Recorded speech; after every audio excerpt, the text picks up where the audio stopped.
Medida provisória vai tornar 13 mil cargos vagos em quase 9 mil. Parece estranho isso, mas vamos explicar, né? O governo federal editou ontem a medida provisória, transformando 13.375 cargos atualmente vagos em outros 8.935, no âmbito de 9 órgãos federais.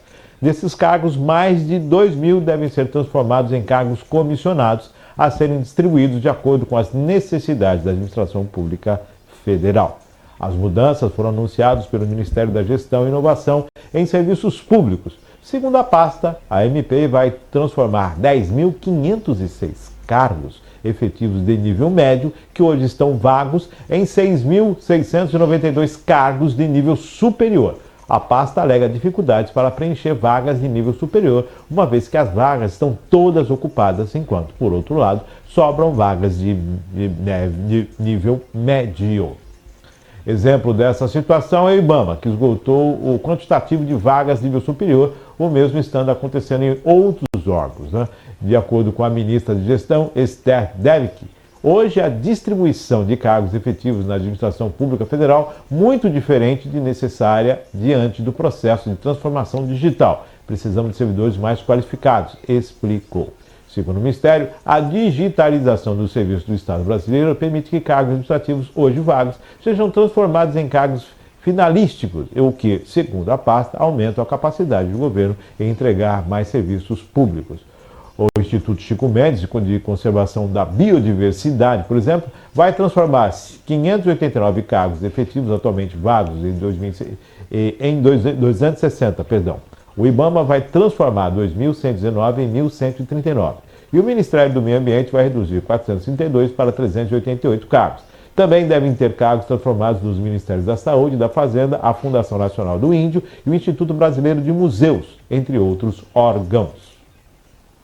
A medida provisória também vai transformar outros 2.869 cargos efetivos vagos em 2.243 cargos comissionados ou funções de confiança, de modo a recompor a estrutura administrativa do Estado, alega a pasta.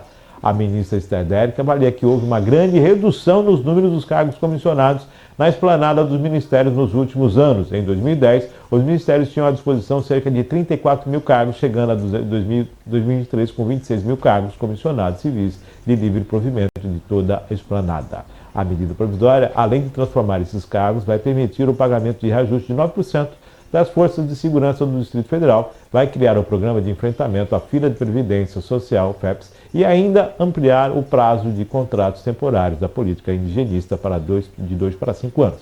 A medida provisória também prevê cotas para indígenas de 10% a 30% nos concursos públicos realizados pela FUNAI, com possibilidade de jornadas de trabalho de longa duração.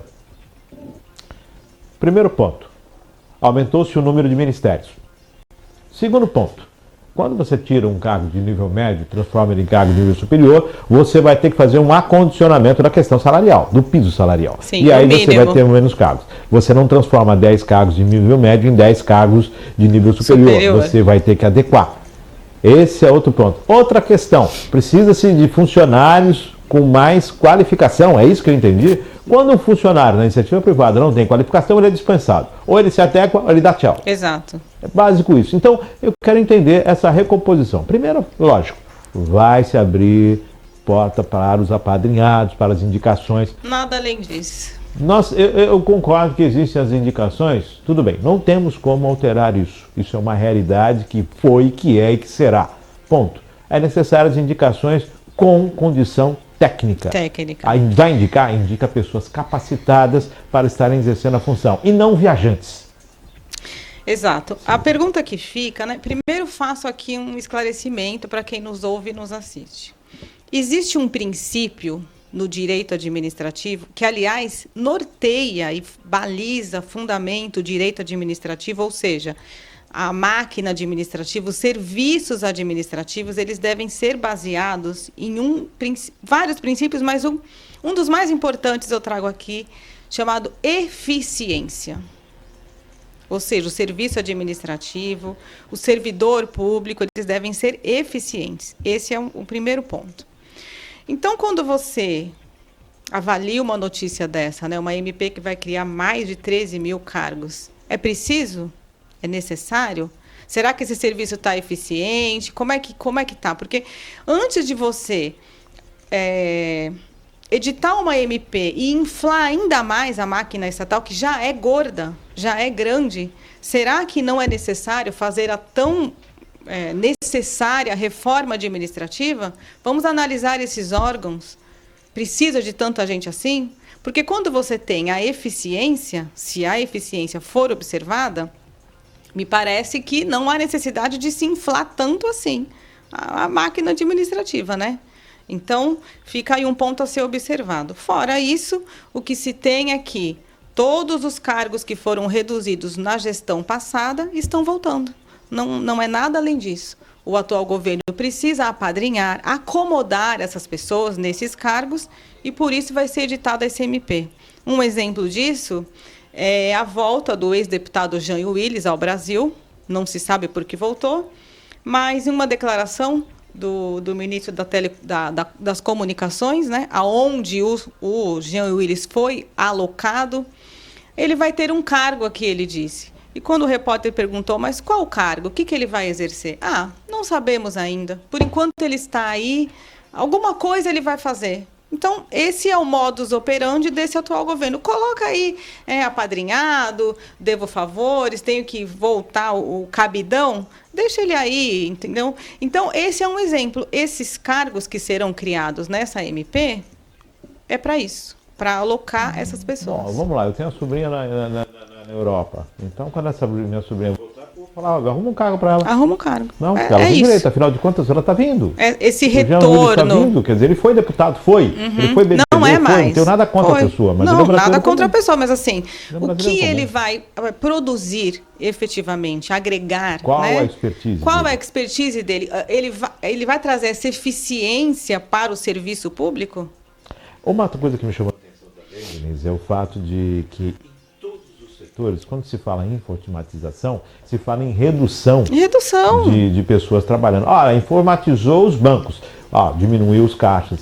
Colocou o pessoal, colocou caixa eletrônica, reduziu o pessoal do atendimento. Exato. Agora os pedágios vão ser informatizados. Muito bem pontuado. E vai tirar aqui, vão diminuir os guichês. Vai ser tudo automático. Olha, o Sem Parar entrou em vigor, o pessoal diminuiu. Quer dizer, sim. Em todo lugar que muito a gente bem observa, pontuado, Márcio. Muito bem pontuado. Eu sou empresária aqui na cidade de Cubatão e sei como funciona. O número de funcionários que eu precisava para gerir o meu negócio em 2008, eu preciso de 30% só hoje, porque está tudo informatizado. E a tecnologia nos trouxe isso. Então, eu acho que o governo precisa ver isso. Se vai informatizar, se vai trazer tecnologia, precisa de menos pessoas ainda. Porque o que foi colocado aqui, que os funcionários precisam... Peraí, você precisa qualificar, então? Exato. Qualifica quem está, coloca a tecnologia a favor da máquina estatal, certamente vai diminuir o número de funcionários. Então, a gente sabe que esses cargos que serão criados com essa MP, para que servem? Fica aí chamando a atenção. Vamos transformar cargos de nível médio em cargos de nível superior. Então, a gente estava falando aqui outro dia sobre essa questão do nível médio, né? Do nível técnico e do nível superior. Né? Muitas vezes o país sofreu uma desvalorização do nível médio e hoje sofre a dificuldade de profissionais de nível médio no mercado. Os técnicos no mercado, né? Os técnicos desapareceram do mercado. Sim, sim. E agora tem essa preocupação com a condição técnica, que na verdade é a primeira formação do indivíduo quando sai do ensino. E ele começa a ter um ensino técnico. É o início de uma carreira. Lógico que a experiência do técnico vai levar em muitas profissões a uma graduação posterior. Mas o conhecimento técnico é necessário. O conhecimento técnico é necessário. E uma das pautas do governo atual, quando fez a outra gestão, todos sabemos disso, Universidade para Todos, o que, veja, é muito bom. Mas criou-se uma casta de pessoas com um diploma engavetado e não tem onde trabalhar. Então, vamos observar essa questão dos cargos públicos que chamou muita atenção. Sim. E é óbvio, aumentou o número de ministérios, tem que aumentar o número de cargos. E no frigir dos ovos... E não pode mexer no orçamento, não pode alterar o orçamento. Por isso a questão do teto de gastos. No frigir dos ovos, a conta vai cair no colo do pagador de imposto.